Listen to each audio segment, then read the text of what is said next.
మెదక్ జిల్లా చెవుంట మండల కేంద్రంలో సామిల్ పరిశ్రమలో ప్రమాదవశాత్తు భారీ అగ్ని ప్రమాదం సంభవించింది. ఈ ప్రమాదంలో పరిశ్రమలో ఉన్న యంత్రాలు, రేకుల షెడ్డు, కట్టెలు కాలి బూడిదయ్యాయి. సుమారు 20 లక్షల వరకు భారీ నష్టం జరిగిందని కట్టెకోత మెషిన్ యజమాని గోవింద్ తెలిపారు. కాగా విషయం తెలుసుకున్న అగ్నిమాపక సిబ్బంది మంటలను అదుపులోకి తీసుకొచ్చే ప్రయత్నం చేస్తున్నారు.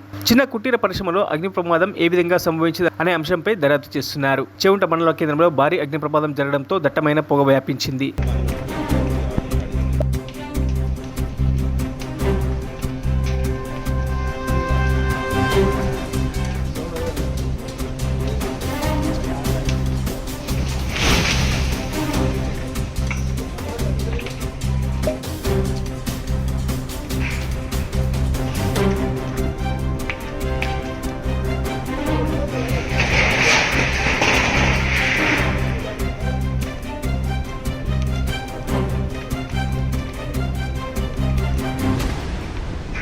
మరిన్ని అప్డేట్స్ కోసం మా ఛానల్ని సబ్స్క్రైబ్ చేయండి.